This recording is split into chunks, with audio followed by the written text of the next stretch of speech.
How are your paintings, song lyrics, books, innovations, and trade secrets protected by the law? These are protected by something called intellectual property rights. And in today's episode, we're going to talk about what intellectual property rights are and discuss the 5 major types of IP rights that exist. If you're completely new to what IP is, imagine this. You're J.K. Rowling. You write a fantasy novel about a young wizard who goes to a school for the magically gifted. It becomes a global sensation, resulting in movies, merchandise, and theme parks. Now, what's stopping someone else from copying your story, using your character names, and selling something like Barry Trotter and the Sorcerer's Pebble? That's thanks to intellectual property rights, or IP rights for short. Hi and welcome back to the channel. In this channel, we talk about the fascinating area of law in simple and understandable terms. And in today's episode, we're going to explore the 5 major types of IP that exist, how they work, and how they protect your intellectual creations. Let's get started.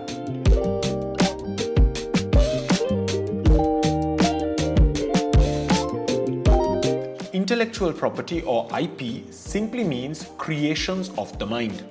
This could include inventions like new products or processes, aesthetic works like books, songs and artwork, logos, designs, and even trade secrets. It's a type of property, but instead of being something like a land or a building, it's a type of property that you think up using your intellect.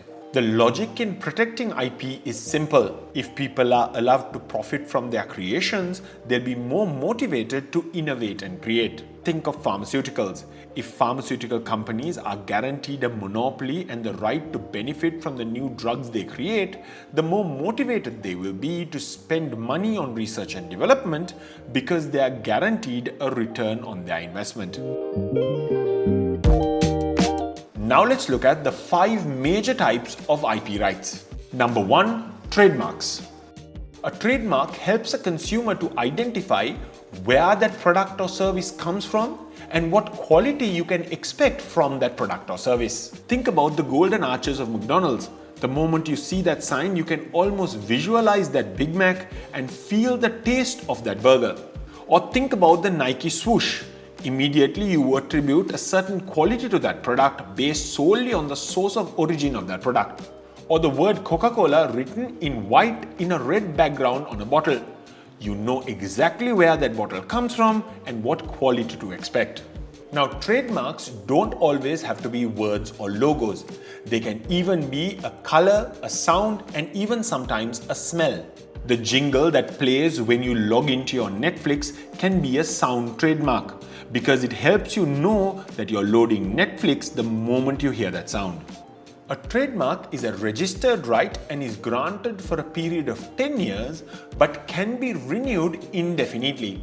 So technically your trademark can last forever provided you continue to use it and you renew your trademark at your country's trademark office. Number 2, copyright.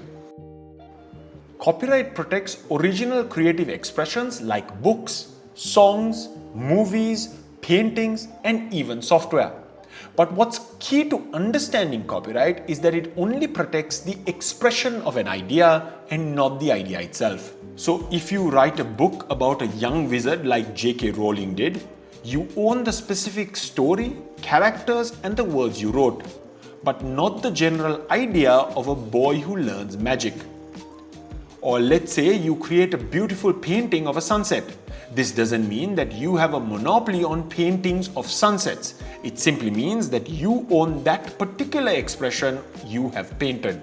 This is what is called the idea-expression dichotomy. Now, copyright arises automatically the moment you create something new and fix it on a tangible form. In most countries, you don't have to register copyright, but in some countries, you can if you want to. Now, the threshold requirement to get copyright protection is originality. This means that your work is not copied from someone else and is in fact original. This is also sometimes called the sweat and brow test, which means you have exerted your time and effort into creating that thing. In the famous case of Walter versus Lane, a reporter painstakingly transcribed a speech given by the Earl of Rosebery. The courts held that the reporter satisfied the sweat and brow test. Now, there are two types of rights you get as the owner of a copyright. Economic rights, which is the right to earn money from that creation, and moral rights, which is the right to be recognized as the creator and object to misuse or distortion of the work. A copyright in a creation is usually granted protection for the lifetime of the author plus 70 years. But here's what's interesting. The WIPO only mandates a minimum threshold of life plus 50 years, but most countries choose to give that protection for life plus 70 years. Number 3, patents. A patent protects inventions. This could be a new product like a machine or a medical device or a chemical formula, or a new process that is a new way of doing something. Let's say you develop a new combustion engine. You can probably get a patent for it. Even though combustion engines have existed for many years, if you invent a new variation of it, you can get a patent for it. Or if you figured out a new process for the combustion that was not known before, you can patent it.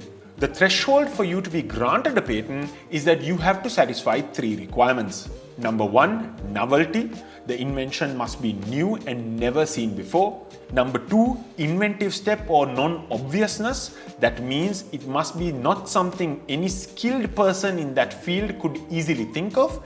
And number 3, industrial applicability. It must actually work or be practically usable. If you're confident that your new creation satisfies this threshold, you can apply for a patent at your country's patent office. If granted, you are usually given 20 years of exclusive rights, which means you can stop anybody else from using that creation for 20 years. Imagine that in the context of a pharmaceutical drug. You can prevent your competitors selling a new life-saving drug you created for 20 years without your permission. That's a huge advantage. But in exchange for that monopoly, you agree to disclose your invention to the public and allow it to be freely used after the 20 years lapse. The idea here is that it will further innovation at a faster pace. If you create a new smartphone form factor, then you get exclusivity for 20 years. But you have to disclose the technology to the public. This allows the competitors to figure out how you created that product and use that as a jumping off point for further innovation. Number 4, industrial designs. An industrial design protects the unique visual appearance of a product, like the shape, the color, the texture or the pattern, but not its functionality. If a patent protects the utility of a product, a design protects how it looks. One of the best examples is the design of the Coca-Cola bottle. The iconic contoured shape allows you to differentiate Coca-Cola from other soft drinks instantly, therefore giving it a competitive edge. Such designs are deemed worthy of protection and can be registered as an industrial design. This right could be important for any industry, from cars to smartphones to sunglasses to furniture. Anytime somebody creates a unique design which allows a product to become distinctive, it can be protected using industrial designs. The threshold requirement for protection is novelty. That means the design must be new. The duration of protection granted for designs is a little more diverse than others. Now, the minimum threshold for protection of a design is 10 years. Some countries provide for 10 years of protection, while others provide for 25 years, but often in 5-year renewable terms. Number 5, trade secrets. A trade secret is a set of confidential information which gives a company a competitive edge, which could be things like a secret formula or a secret manufacturing process. Now, of course, you don't register a trade secret, you protect it by keeping it a secret. Because of this, there is no duration for the validity. The protection can last for as long as you can keep the secret. Companies use non-disclosure agreements, restricted access, and internal policies to safeguard their proprietary trade secrets. A great example is again Coca-Cola. Their recipe is a secret that only a handful of people the world over know. So the unique taste of Coca-Cola can be protected by this secret. In the famous case of Fazenda Chicken versus Fowler, the courts made the distinction between ordinary knowledge you gain during employment, like skills and know-how, versus genuinely confidential information like secret recipes, formulas, or strategic customer lists. The quote said, "The know-how you learn on the job is not protected, whereas the genuine confidential information is." Of course, there are other IPs in addition to this big five. These include things like geographical indications, which protect geographical tags like champagne or Ceylon tea, plant variety rights, which protect new varieties of plants, layout designs, which protect microchips and integrated circuits, and database rights, which protect original and non-original databases. Each of these protect a different kind of innovation, but the five that I spoke about are the main types of IP that are used in the world today. If you found this episode useful, please do consider liking the video and subscribing to the channel. And do you think IPR is a good idea, or do you think it promotes inequality? Check out the video that's on screen now to find the answer. I'll see you in the next one. Take care. Bye.